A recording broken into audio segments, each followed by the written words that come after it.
Assalamualaikum warahmatullahi wabarakatuh. Perkenalkan, nama saya Siti Nurhalimah. Saya dari Prodi PGSD semester 5. Oke teman-teman, jangan lupa like, subscribe, dan komen ya sebanyak-banyaknya. Oke teman-teman, kita akan membahas tentang pengertian manajemen kelas. Manajemen kelas merupakan kegiatan-kegiatan yang diupayakan oleh seorang guru untuk menciptakan situasi kelas yang kondusif dalam rangka pencapaian tujuan pembelajaran yang maksimal. Dan kata lain, manajemen kelas merupakan usaha secara sadar untuk mengatur kegiatan proses belajar mengajar secara sistematis. Oke, selanjutnya kita akan membahas tentang pengertian pendekatan manajemen kelas. Pendekatan adalah usaha atau upaya dalam rangka aktivitas yang dilakukan untuk mengadakan hubungan dengan sesuatu yang menjadi objeknya atau siswa melalui interaksi timbal balik. Manajemen kelas adalah pengelolaan, penyelenggaraan, keterlaksanaan penggunaan sumber daya secara efektif untuk mencapai tujuan atau sasaran yang diinginkan. Oke, selanjutnya kita akan membahas tentang tujuan pendekatan manajemen kelas. Yang pertama, mewujudkan situasi dan kondisi kelas sebagai lingkungan belajar maupun sebagai kelompok belajar yang memungkinkan murid untuk mengembangkan kemampuan semaksimal mungkin.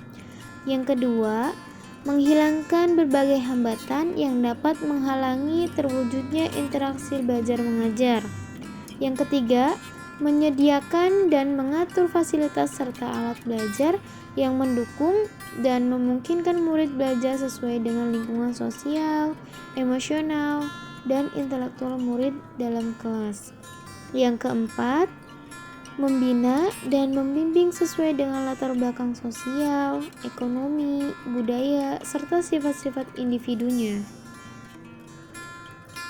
Selanjutnya kita akan membahas tentang macam-macam pendekatan manajemen kelas. Yang pertama, pendekatan pembelajaran pemrosesan informasi dibagi menjadi dua. Yang pertama, pemperolehan konsep merupakan suatu pendekatan pembelajaran bertujuan untuk membantu siswa memahami suatu konsep tertentu. Yang kedua, berpikir induktif, suatu strategi mengajar yang dikembangkan untuk meningkatkan kemampuan siswa dalam mengelola informasi. Yang kedua, pendekatan sosio-emosional akan tercapai secara maksimal apabila hubungan antara pribadi yang baik perkembangan dalam kelas. Hubungan ini meliputi antara guru dan murid, murid dengan murid lainnya. Contohnya hubungan ini yaitu ketika guru melihat salah satu siswa yang sedang bersedih, guru langsung mendatangi siswa tersebut, lalu menanyakan langsung apa yang dialaminya dan memberikan arahan. Yang ketiga, pendekatan kerja kelompok. Dalam hal ini, peran guru yaitu mendorong, memperkembangkan, dan kerjasama kelompok. Misalnya pembagian kelompok berarti guru harus bertanggung jawab dalam membagi kelompok sesuai dengan apa yang seharusnya. Yang keempat, pendekatan elektis atau pluralistik. Ini menekankan pada potensialitas, kreativitas, inisiatif wali atau murid dalam kelas. Yang kelima, yaitu pendekatan pengajaran. Berdasarkan suatu anggapan bahwa suatu perencanaan dan pelaksanaan akan mencegah munculnya masalah tingkah laku anak didik dan memecahkan masalah itu bila tidak bisa dicegah.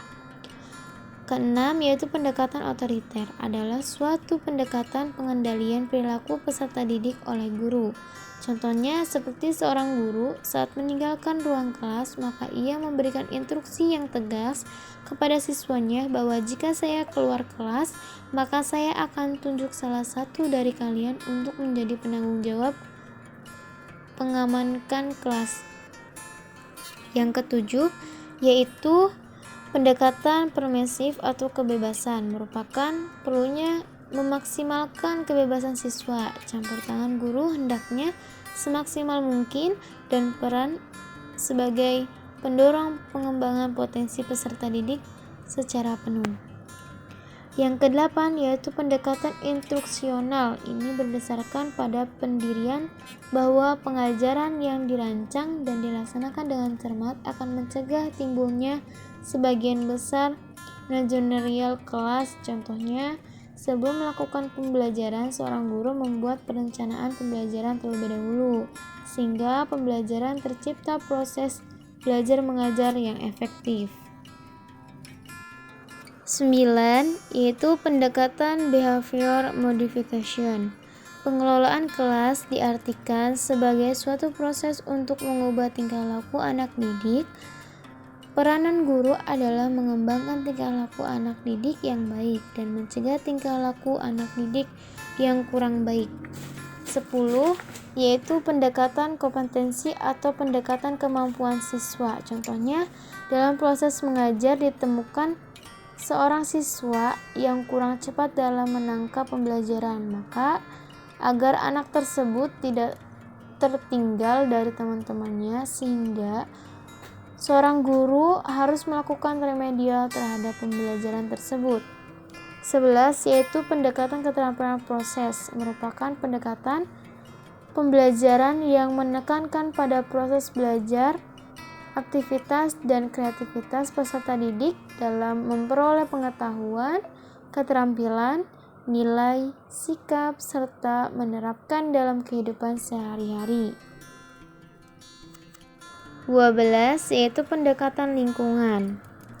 Suatu pendekatan pembelajaran yang berusaha untuk meningkatkan ketertiban peserta didik melalui pendaya lingkungan sebagai sumber belajar. Contohnya, membuang sampah pada tempatnya.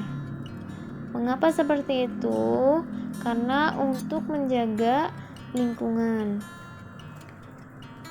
13. Yaitu pendekatan kontekstual, mengacu kepada penghayatan sesuai dengan keadaan sebenarnya, di mana pengelolaan kelas sesuai dengan prinsip dalam konteks sampel yang disepakati atau membuat kesepakatan dalam belajar terlebih dahulu. 14. Yaitu pendekatan tematik, pendekatan yang dilakukan untuk melakukan serangkaian pengalaman belajar yang berpusat pada pokok pembelajaran. Oke teman-teman, terima kasih. Hanya itu yang dapat saya sampaikan. Semoga bermanfaat. Kurang lebihnya mohon maaf. Wassalamualaikum warahmatullahi wabarakatuh.